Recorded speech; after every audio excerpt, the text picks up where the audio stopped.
اسی طرح سمجھ لیجیے کہ اسلام کا سب سے پہلا رکن کیا ہے؟ توحید و رسالت کا اقرار۔ حج اسلام کا 5واں رکن ہے، لیکن اس رکن سے پہلے رکن کی تاکید ہو رہی ہے۔ صفا پہاڑی پہ پہنچا، توحید کے نغمے یہی پکار رہا، لا الہ الا اللہ وحدہ، نہیں کوئی معبود مگر اللہ، وہ تنہا ہے۔ انجز وعدہ، اللہ نے اپنے وعدہ کو پورا فرمایا۔ ونصر عبدہ، اور اللہ نے اپنے بندہ کی مدد فرمائی۔ وہزم الاحزاب وحدہ، اور تنہا اللہ نے تمام لشکروں کو، تمام گروہوں کو، تمام جماعتوں کو شکست۔ اور یہاں ذرا ابتدائی اسلام کی تاریخ کو اپنے ذہنوں میں لائیں۔ انجز وعدہ، اللہ نے اپنے وعدہ کو پورا کیا۔ کون سا وہ وعدہ ہے؟ اللہ کے حبیب کو اللہ کے پیارے شہر سے نکالا جا رہا ہے۔ وعدہ کیا ہے؟ اس شہر میں پھراؤ۔ وَنَصَرَ عَبْدَهُ، اللہ نے اپنے بندہ کی مدد کی۔ اور وہ بندہ کون ہے؟ وہ ہے ایسا کوئی نہیں۔ وَحَزَمَ الْأَحْزَابَ وَحْدَهُ، کتنے اکٹھ ہوئے، کتنی میٹنگز ہوئی، کتنی سازشیں تیار ہوئی، اور کتنے سال تک سازشیں چلتی رہی۔ نتیجہ کیا ہوا؟ اللہ نے تمام سازشیوں کو یا تباہ و برباد کیا، یا اسلام کے سامنے مغلوب۔ اور وہی محمد صلی اللہ علیہ وسلم جو رات کی تاریکی میں سورہ یاسین کی تلاوت کرتے ہوئے اپنے دروازے پہ کھڑے کافروں کی آنکھوں میں یاسین پڑھتے ہوئے مٹی پھینک کے تشریف لے جا رہے ہیں، آج وہی صفا کی پہاڑی پہ ترانہ توحید پڑھ رہے ہیں۔ وَحَزَمَ الْأَحْزَابَ وَحْدَهُ، اور اس اللہ نے تمام لشکروں کو تنہا شکست۔ اسی مقام سے آئندہ درس میں بات کی ابتدا کی جائے گی۔ ثم نزل إلى المروة حتى إذا انصبت قدماه في بطن الوادي سعى حتى إذا صعدتا مشى حتى أتى المروة ففعل على المروة كما فعل على الصفا۔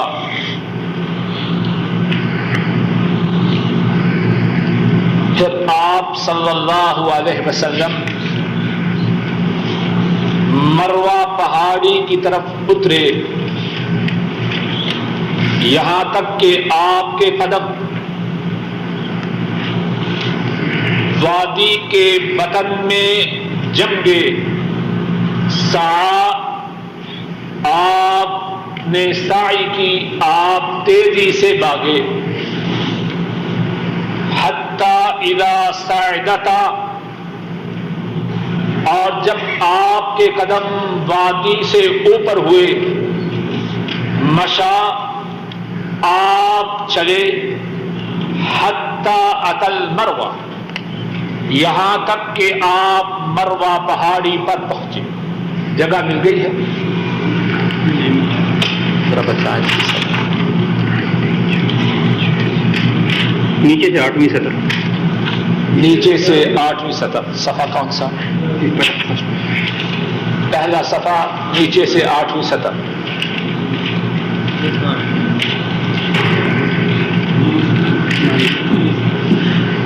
اس کے سادتہ پہ 3 بھی لکھا ہوا ہے، 3 نمبر تین بھی جگہ مل گئی ہے جی اپنی سے؟ ذرا جائیے ساتھ آپ کی طرف پیچھے آسان نیچے سے 9ویں سے 2-4 کو انڈر لائن کر دیں. اچھا. گزشتہ درس میں اللہ کی توفیق سے بات یہاں تک پہنچی تھی کہ رسول کریم صلی اللہ علیہ وسلم بیت اللہ کا طواف کرنے کے بعد 2 رکعت مقام ابراہیم کے پیچھے ادا فرماتے ہیں اور پھر اس کے بعد حجر اسود کی طرف آتے ہیں. حجر اسود کو بوسہ دیتے ہیں یا چھوتے ہیں اور پھر اس کے بعد صفا پہاڑی کی طرف جاتے ہیں. ان الصفا والمروہ من شعائر اللہ، اس آیت کریمہ کی تلاوت فرماتے ہیں. پھر اس کے بعد بیت اللہ کی طرف اپنے چہرہ انور کو کرتے ہیں. اللہ کی توحید کا اعلان فرماتے ہیں، اللہ اکبر فرماتے ہیں اور پھر اس کے بعد یہ دعا پڑھتے ہیں لا الہ الا اللہ وحدہ لا شریک لہ لہ الملک ولہ الحمد وَهُوَ عَلَى كُلِّ شَيْءٍ قَدِيرٌ. لَا إِلَٰهَ إِلَّا اللَّهُ وَحْدَهُ أَنجَزَ وَعْدَهُ وَنَصَرَ عَبْدَهُ وَهَزَمَ الْأَحْزَابَ وَحْدَهُ. حضرت صلی اللہ علیہ وسلم یہ دعا پڑھتے ہیں، اس کے بعد اللہ سے دعا کرتے ہیں. پھر اس کے بعد دوسری مرتبہ یہی دعا کرتے ہیں، پھر اس کے بعد اللہ سے دعا کرتے ہیں، پھر تیسری مرتبہ یہی دعا کرتے ہیں اور اللہ سے اس کے بعد دعا کرتے ہیں. 3 دفعہ یہ دعا پڑھنے کے بعد اور 3 دفعہ اللہ سے دعا کرنے کے بعد حضرت صلی اللہ علیہ وسلم صفا پہاڑی سے نیچے اترتے ہیں تاکہ مروہ پہاڑی پہ جائیں. راستے میں جہاں بطن الوادی ہے اور آج کل وادی کے ابتدا میں اور انتہا میں سبز رنگ کی ٹیوبس ہیں، اس حصہ میں حضرت صلی اللہ علیہ وسلم تیزی سے بھاگتے. پھر جب وادی کے انتہا کو پہنچتے ہیں جہاں آج کل سبز ٹیوب ہے، اس کے بعد چلتے ہیں یہاں تک کہ مروہ پہاڑی پہ پہنچتے ہیں. مروہ پہاڑی میں حضرت صلی اللہ علیہ وسلم وہی افعال و اقوال ادا کرتے ہیں جو آپ نے صفا پہاڑی پہ ادا کی. بیت اللہ کی طرف رخ کرنا، اللہ کی توحید کا اعلان کرنا، اللہ کی بڑائی کو بیان کرنا، لا الہ الا اللہ وحدہ، آخر تک یہ دعا کرنا. پھر اس کے بعد اللہ کے روبرو اپنی حاجات کو پیش کرنا، پھر یہی دعا کرنا، پھر دعا کرنا. 3 مرتبہ یہی کلمات پڑھتے ہیں اور 3 مرتبہ اللہ سے دعائیں کرتے ہیں.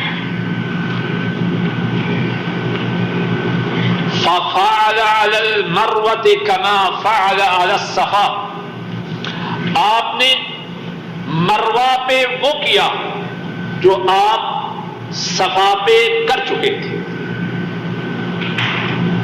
یہاں تک جو جملے پڑھے گئے ہیں ان میں کئی ایک باتیں. ایک بات تو یہ ہے کہ نبی کریم صلی اللہ علیہ وسلم کی حرکات کو، آپ کے اعمال کو کس طرح صحابہ نے محفوظ رکھا۔ جہاں آپ چلے اس کو بھی نوٹ کیا، جہاں آپ تیز بھاگے اس کو بھی نوٹ کیا۔ پوری انسانیت میں کون سی ایسی شخصیت ہے جس کے اعمال، جس کے اقوال، جس کی حرکات، جس کی سکنات کو اتنی عمدگی سے نوٹ کیا گیا؟ کہاں تیزی سے چلے اور کہاں عام چال چلے اور کہاں بات۔ ایک دوسری بات جو جملے پڑے گئے ہیں ان میں یہ ہے کہ بطن الوادی جو ہے، اب جہاں دو سبز ٹیوبیں ہیں اس کا جو درمیانی فاصلہ ہے اس میں تیزی سے بھاگنا ہے۔ اور یہاں یہ بات سمجھ لیجیے، عام طور پہ دیکھا گیا ہے بعض بھائی ان کے ساتھ عورتیں ہوتی ہیں، وہ ان کا ہاتھ کھینچتے ہوئے انہیں بھی بگاتے لے جاتے ہیں۔ عورتوں کے لیے بھاگنا درست نہیں۔ اسلام میں عورتوں کے پردہ کا انتہائی اہتمام ہے۔ سائی کرتے ہوئے مرد جہاں دو سبز رنگ کی ٹیوبیں ہیں وہاں بھاگ کے گزرے، عورتیں وہ بھاگے نہیں۔ اور ذرا غور کیجئے، اگر سائی کے درمیان بھی عورتوں کا بھاگنا درست نہیں تو کیا ان کا ناچ درست ہے؟ اے مسلمان، تیری عقل کہاں ہے؟ تیری نسبت کن کی طرف ہے؟ اور تیرے اعمال و افعال کیسے ہیں؟ عشاء کی نماز بھی پڑھی اور اس کے بعد ماشاء اللہ ناچ بھی دیکھا۔ تیرا دین تو وہ دین ہے، حج کے لیے جو سعی کی جائے، عمرہ کے لیے جو سعی کی جائے، اس میں بھی عورت کو بھاگنے کی اجازت نہیں دیتا۔ ایسا نہ ہو اس بھاگم بھاگ میں عورت کی کچھ بے پردگی ہو جائے۔ اور پھر یہ بھی تصور کیجئے کہ وہ مقام کتنا مبارک ہے، کعبۃ اللہ کے سائے میں ہے، اور لوگ اس وقت کس حالت میں ہیں؟ حج جو اسلام کے 5 ارکان میں سے ایک رکن اس کو ادا کر رہے ہیں، لیکن اس کے باوجود عورت کے لیے بھاگنا نہیں، کہیں ایسا نہ ہو جائے کہ اس کی بے پردگی ہو جائے۔ اور ایک اور بات یہ معلوم ہوتی ہے کہ صفا پہاڑی پر بھی وہی اعمال و اقوال، اسی طرح دعائیں کرنا ہے جس طرح مروہ پہاڑی پہ بھی اسی طرح دعائیں کرنا ہے جس طرح کے صفا پہاڑی پہ دعائیں کرنا ہے۔ اور گزشتہ درس میں بھی بات گزر چکی ہے، پھر دہراتا ہوں، کیوں کہ اس بات کی طرف توجہ کم ہوتی ہے کہ صفا اور مروہ ان مقامات میں سے ہیں جہاں اللہ کے رسول صلی اللہ علیہ وسلم نے بہت لمبی دعا کی۔ اور ہمارا ایمان ہے ہر وہ مقام جہاں رسول کریم صلی اللہ علیہ وسلم نے خصوصیت کے ساتھ دعا کی، وہ مقام مقام قبولیت۔ حتی اذا کان آخر طوافہ علی المروہ فقال لو انی استقبلت من امری، جگہ مل گئی ہے جی، لو انی استقبلت من امری ما استدبرت لم اسق الحج وجعلتها عمرة فمن كان منكم ليس معه حج فليحل وليجعلها عمرة. یہاں تک کہ نبی کریم صلی اللہ علیہ وسلم کا آخری چکر جب مروہ پر تھا، آپ نے فرمایا اگر مجھے اس بات کا علم ہوتا جس کا بعد میں علم ہوا تو میں اپنے ساتھ قربانی لے کے نہ آتا. وجعلتها عمرة، اور میں بھی اپنے اس احرام کو عمرہ کا احرام بناتا. بس تم میں سے جس کے پاس قربانی نہیں وہ اپنے احرام کو کھول دے اور اپنے احرام کو عمرہ کا احرام بنا دے. حدیث کے اس حصہ میں کتنی ہی باتیں ہیں. ایک بات یہ ہے کہ سعی کرتے ہوئے آپ کا جو آخری طواف تھا، آخری چکر تھا، اس کی انتہا کہاں ہوئی؟ بولیے مروہ پہ. چھوٹی سی بات ہے، ذرا سمجھیے. بعض ساتھی غلطی کی بنا پر صفا سے لے کر مروہ تک، حماد اب بات کو پکڑو، اشرف صاحب آپ بھی ذرا محمد کو پکڑو. صفا سے لے کر، بعض لوگ صفا سے لے کر مروہ تک اور مروہ سے لے کر صفا تک ایک چکر بناتے ہیں. اگر صفا سے لے کر صفا تک ایک چکر ہو تو آخری چکر کی انتہا کہاں ہوگی؟ کچھ بات سمجھ میں آ رہی؟ بولیے نا تاکہ مجھے اطمینان ہو. چکروں کی انتہا کہاں ہوگی؟ اگر صفا سے لے کر مروہ تک اور مروہ سے لے کر صفا تک ایک چکر ہو تو 7 چکروں کی انتہا کہاں ہوگی؟ صفا پر. لیکن حدیث کے الفاظ کیا ہیں؟ جب آپ کا آخری چکر صفا پہ تھا، مروہ پہ تھا، تو معلوم ہوا صفا سے مروہ تک ایک چکر، مروہ سے صفا تک 2 چکر. اسی طرح جو آخری چکر ہے اس کی انتہا مروہ پہ ہو. دوسری بات آپ فرماتے ہیں اگر مجھے اس بات کا پہلے علم ہوتا جس کا بعد میں تھا تو میں اپنے ساتھ قربانی نہ لاتا. ہمارے کچھ ساتھی ایسے ہیں وہ کہتے ہیں کہ ہمارے پیروں کی بیویوں کو بھی علم غیب ہے. اب رسول کریم صلی اللہ علیہ وسلم سچ کہہ رہے ہیں یا معاذ اللہ غلط کہہ رہے ہیں؟ چاہتے تو یہ ہے نا کہ علم غیب ثابت کر کے آپ کی شان کو بڑھا دیں. آپ فرما رہے ہیں، صحیح مسلم کی حدیث ہے، آپ کے سامنے کاغذ ہے، کہ اگر مجھے اس بات کا علم پہلے ہوتا جس کا علم بعد میں ہوا تو میں اپنے ساتھ قربانی نہ لاتا. آپ کا یہ فرمان سچ ہے یا غلط ہے؟ آپ کو پہلے علم تھا کہ نہیں تھا؟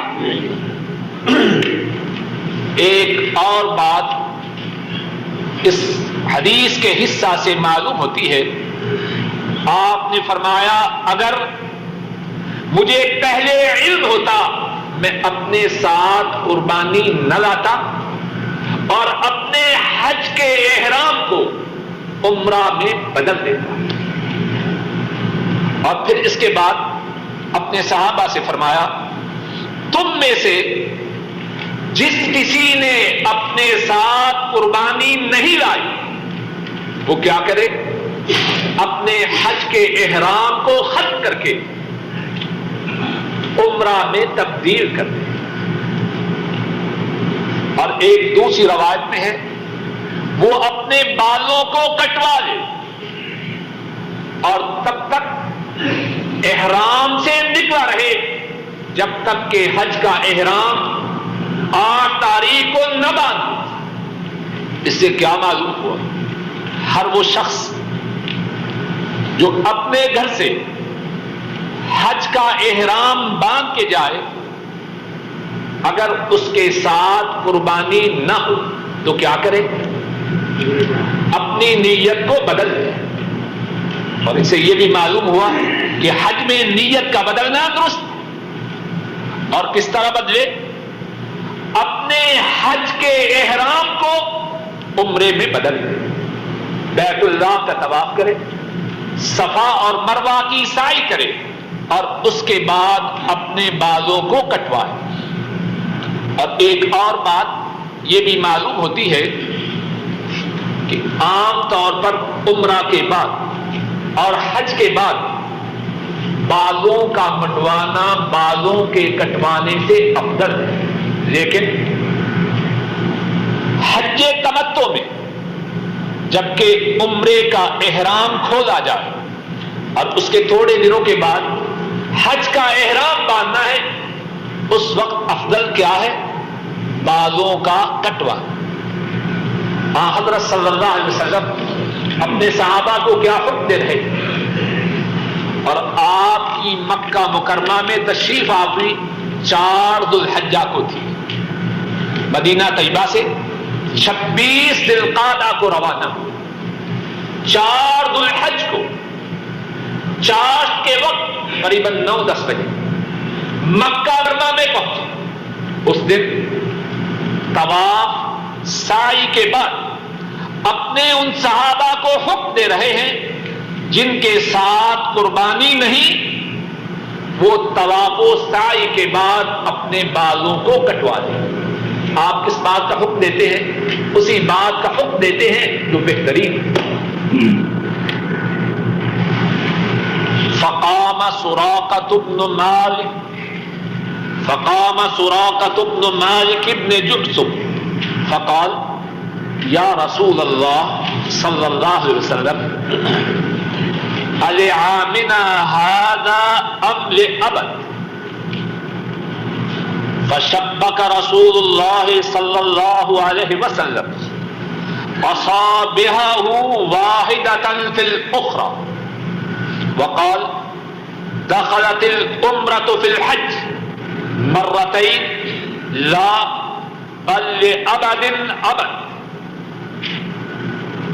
سراقہ بن مالک رضی اللہ تعالی عنہ وہ کھڑے ہوتے ہیں، عرض کرتے ہیں اے اللہ کے رسول صلی اللہ علیہ وسلم، کیا یہ بات ہمارے سال کے لیے ہے یا ہمیشہ کے لیے؟ کیا مقصد؟ آپ نے یہ حکم دیا ہے کہ ہم حج کے احرام کو ختم کر کے عمرہ کی نیت میں بدلے، طواف سعی اور حجامت کے بعد اپنے احرام کو ختم کرے۔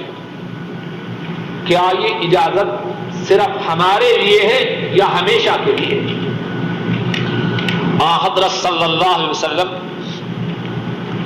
اپنے ایک ہاتھ کی انگلیوں کو دوسرے ہاتھ میں داخل کرتے اور ارشاد فرماتے ہیں عمرہ حج میں داخل ہو چکا۔ آپ نے یہ بات 2 مرتبہ فرمائی اور فرمایا کہ عمرہ حج میں ہمیشہ ہمیشہ کے لیے داخل ہو چکا۔ حدیث کے اس ٹکڑا سے کتنی ہی باتیں معلوم ہوتی ہیں، اور میں کوشش کرتا ہوں کہ انہی باتوں کا ذکر کروں جن کا تعلق حج اور عمرہ سے، تاکہ زیادہ سے زیادہ بات حج اور عمرہ کے مسائل کے متعلق ہو سکے۔ باقی باتیں کسی اور نشست کے لیے چھوڑتے ہیں انشاءاللہ۔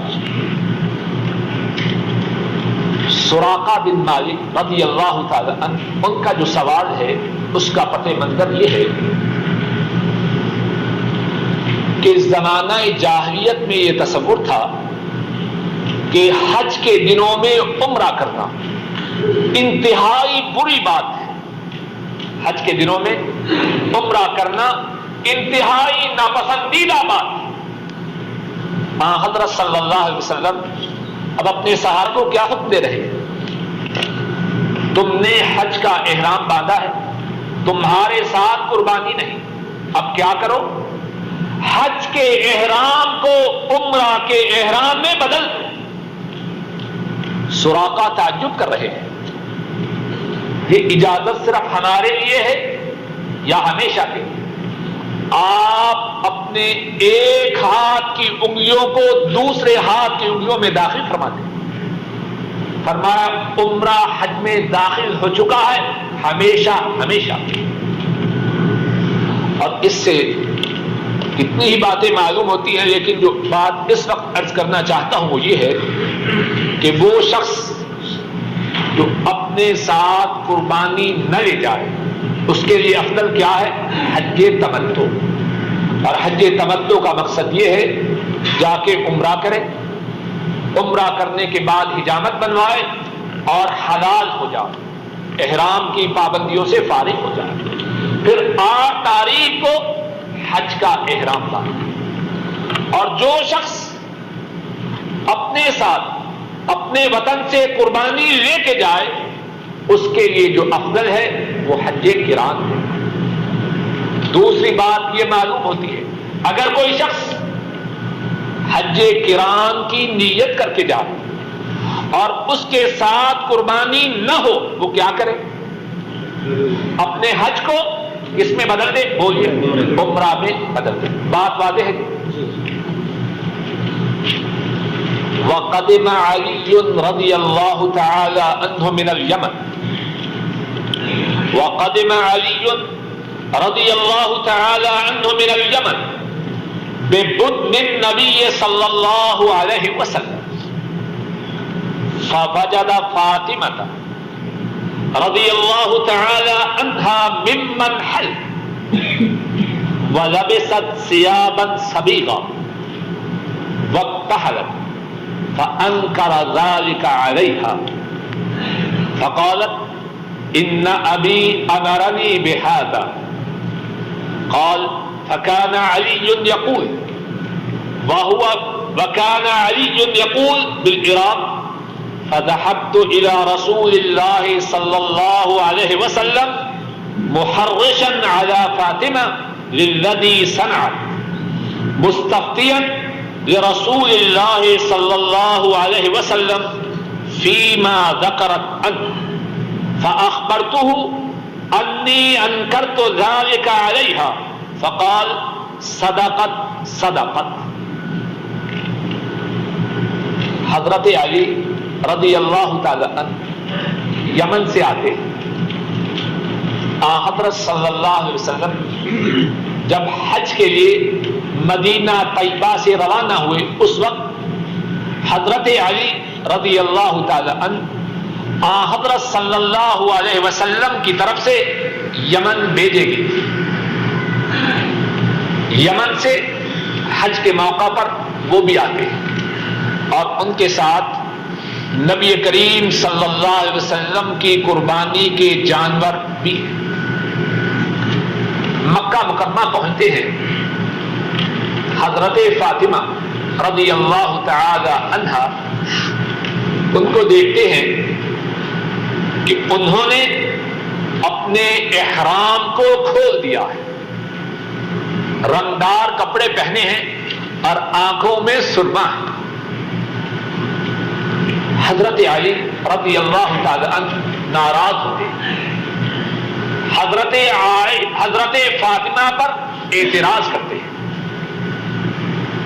اور جس طرح کے پہلے عرض کیا ہے اس وقت تک تصور کیا تھا کہ حج کے دنوں میں عمرہ کی نیت کر کے احرام کو نہیں کھولنا۔ حضرت علی یمن سے آئے، انہیں کچھ خبر نہیں کہ کیا واقعہ ہو چکا ہے۔ پھر وہی بات یاد آتی ہے، آج کے پیروں کو تو غیب کی خبر ہے، حضرت علی رضی اللہ تعالی عنہ ان کو کچھ خبر نہیں کہ کیا احکامات آ چکے ہیں. لوگوں نے دین کو مذاق بنا رکھا ہے.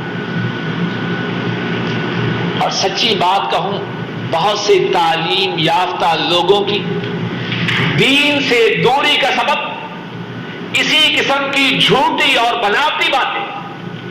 ہر آدمی سوچتا ہے اس کو بھی علم غیب، کتوں کو بھی علم غیب، بلیوں. معاذ اللہ، وہ صفات جو صرف اللہ کی ہے. لوگوں نے نہ صرف وہ صفات انسانوں کو دی ہے بلکہ جانوروں تک ان کو ان صفات کا مالک بنایا ہے. والعیاذ بالرحمن. حضرت علی رضی اللہ تعالی عنہ، بی بی فاطمہ رضی اللہ تعالی عنہا، ان پہ اعتراض کرتے ہیں. احرام کا کھولنا، رنگین کپڑوں کا پہننا، آنکھوں میں سرمے کا ڈالنا، یہ کیوں ہے؟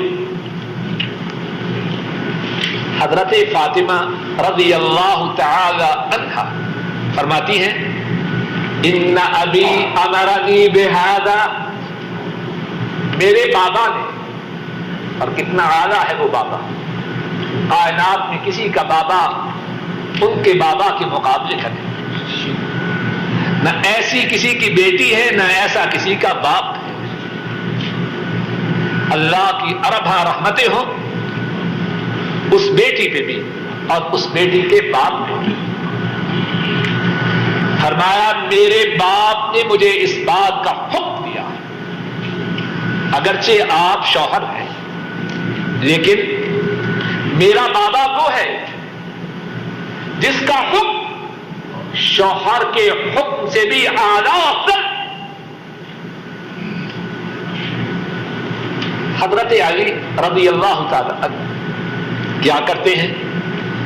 حضرت جابر، وہ اس حدیث کے راوی ہیں، فرماتے ہیں حضرت علی رضی اللہ تعالی عنہ جب عراق میں تھے تو خود فرمایا کرتے میں رسول کریم صلی اللہ علیہ وسلم کی خدمت میں جاتا ہوں. کس ارادے سے؟ محرشا علی فاطمہ، تاکہ آپ کو فاطمہ کے خلاف بھڑکاؤں. اپنے دل کی کیفیت صاف صاف الفاظ میں خود بیان کرتے ہیں کہ فاطمہ نے میری رائے میں جو غلطی کی کہ احرام کو ختم کیا، رنگین کپڑے پہنے، آنکھوں میں سرما لگایا، فرماتے ہیں میں رسول اللہ صلی اللہ علیہ وسلم کو فاطمہ کے خلاف بھڑکانے کے لیے آپ کی خدمت پہ پہنچے. مستفتیا لرسول اللہ صلی اللہ علیہ وسلم فیما ذکرت عنہ، اور میرا یہ بھی ارادہ تھا کہ فاطمہ نے اپنے بابا کی طرف جس بات کی نسبت کی ہے کہ میرے بابا نے مجھے احرام کھولنے کا حکم دیا، میں اس کے متعلق بھی دریافت کروں کہ کیا واقعتاً آپ نے اس بات کا حکم دیا. حضرت علی فرماتے ہیں میں آپ کی خدمت میں پہنچا اور میں نے آپ سے عرض کی کہ میں نے فاطمہ پہ اعتراض کیا. حضرت صلی اللہ علیہ وسلم نے ارشاد فرمایا صدقت صدقت، فاطمہ نے سچ کہا ہے، فاطمہ نے سچ کہا ہے. فاطمہ نے یہ جو کہا میرے باپ نے مجھے احرام کے کھولنے کا حکم دیا، فاطمہ نے جو بات کہی ہے سچ کہی. پھر حضرت صلی اللہ علیہ وسلم فاطمہ کے متعلق شکایت سن کر اور اس شکایت کے متعلق جواب دے کر بات کا رخ حضرت علی کی طرف کرتے ہیں.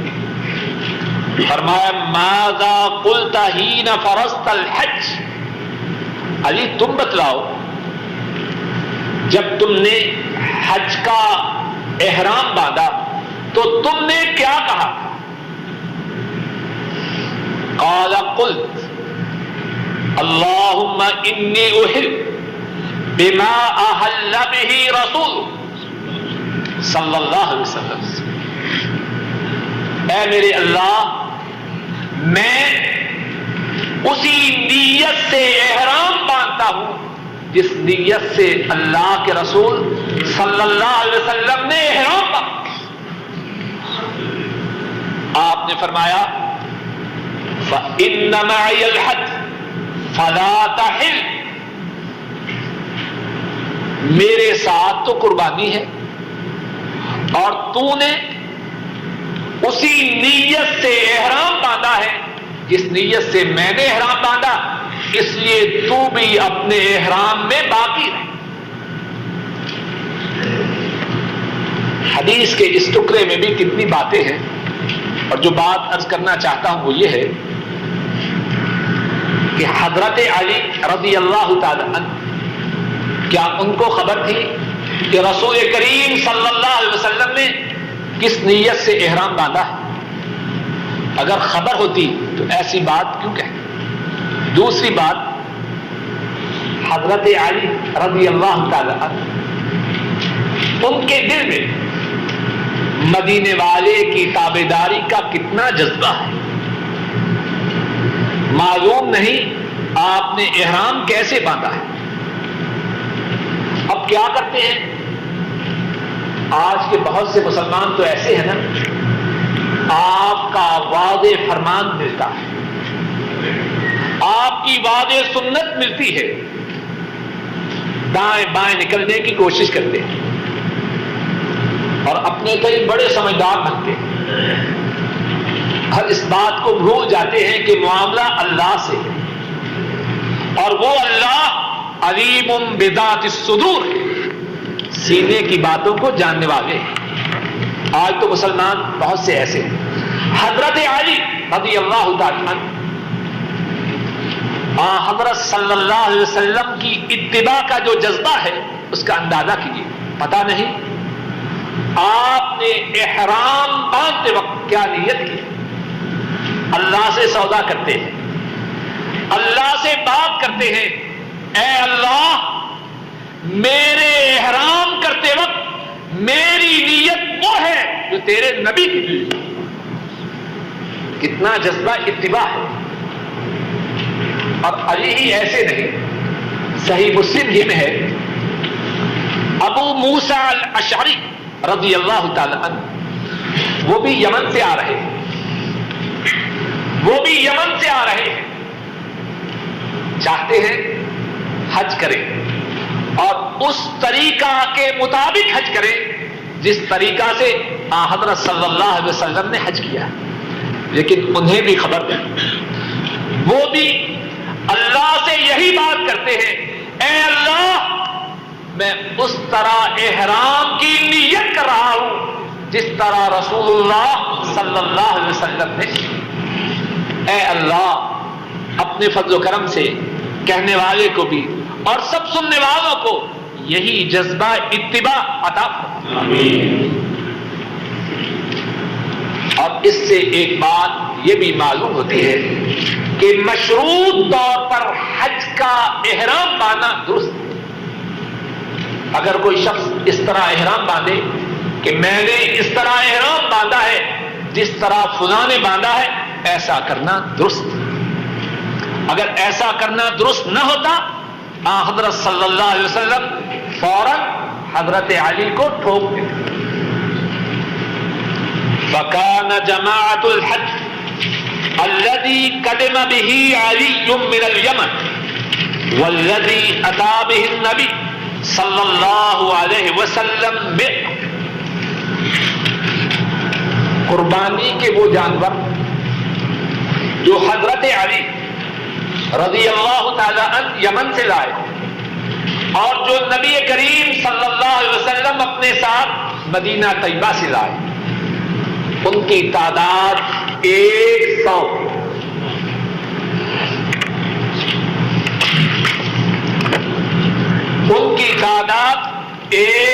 تھی۔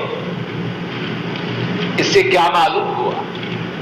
اگر کوئی شخص ایک سے زیادہ قربانی کرنا چاہے اسے اجازت. قال فحل الناس كلهم وقصروا الا النبي صلی اللہ علیہ وسلم ومن كان معه حج. طواف اور سعی کے بعد سارے مسلمانوں نے سوائے نبی کریم صلی اللہ علیہ وسلم کے اور ان کے جن کے پاس قربانی تھی، طواف اور سعی کے بعد نبی کریم صلی اللہ علیہ وسلم اور ان مسلمانوں کے سوا جن کے پاس قربانی تھی، تمام صحابہ نے اپنے احرام کو ختم کیا اور اپنے بالوں کو کٹوایا. فلما كان يوم الترویہ، پڑھنے سے پہلے مجھے اندیشہ ہے کہ كان يوم الترویہ، اور یہ بات نوٹ کر لیجیے کہ عشاء کے بعد بیٹھنا لازم نہیں، جو ساتھی جانا چاہیں. فلما كان يوم الترویہ توجہوا الى منى فاحلوا وركب رسول الله صلی اللہ علیہ وسلم فصلى بها الظهر والعصر والمغرب والعشاء والفجر ثم مكث قليلا حتى طلعت الشمس وأمر بقبة من شعر تضرب له بنمر فصار رسول الله صلی اللہ علیہ وسلم.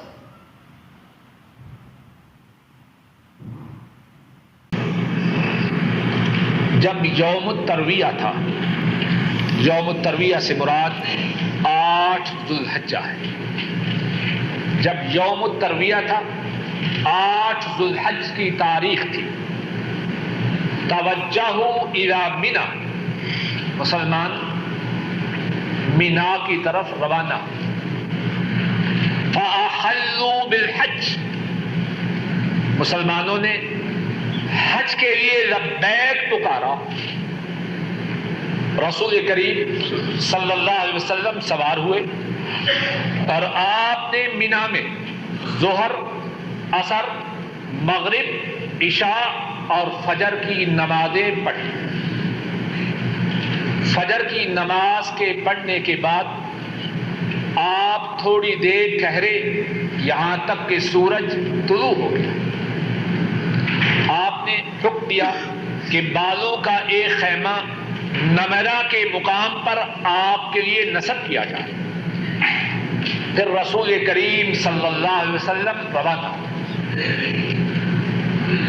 یہاں تک جو حدیث ہے اس میں کتنی باتیں ہیں. ایک بات یہ ہے کہ حج کے لیے جو احرام کا باندھنا ہے وہ 8 تاریخ کو ہے. کہاں سے باندھنا ہے؟ بعض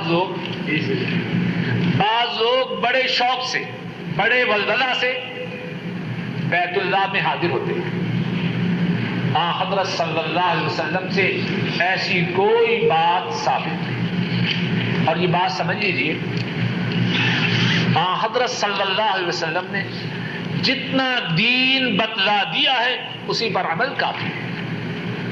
میں اور آپ اور سب مسلمان اسی پہ عمل کر لیں، اللہ کے فضل و کرم سے ہماری نجات کے لیے کافی ہے. اب مزید پابندیاں عائد کرنا، مزید سختیاں لاگو کرنا، یہ بات درست نہیں. 8 تاریخ کو جہاں ہو، مصفلا میں، شامیہ میں، عزیزیہ، جس محلہ میں، وہیں سے احرام باندھے اور مینا کی طرف روانہ ہو جائے. دوسری بات یہ ہے کہ نبی مکرم صلی اللہ علیہ وسلم مکہ مکرمہ سے مینا کی طرف سوار ہوتے. علماء کی اس بارے میں مختلف آراء ہے کہ حج جو ہے وہ سوار ہو کے کرنا افضل ہے یا پیدل. واللہ اعلم بالصواب. زیادہ صحیح بات یہ ہے کہ سوار ہو کے کرنا افضل ہے. نبی کریم صلی اللہ علیہ وسلم آپ سوار ہو کے جا رہے ہیں.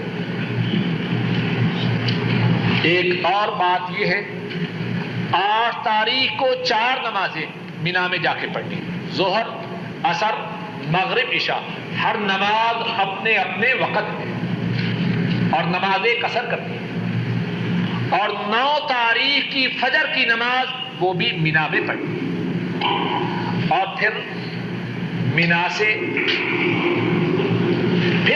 سے عرفات کی طرف کب روانہ ہونا ہے؟ سورج کے نکلنے کے بعد۔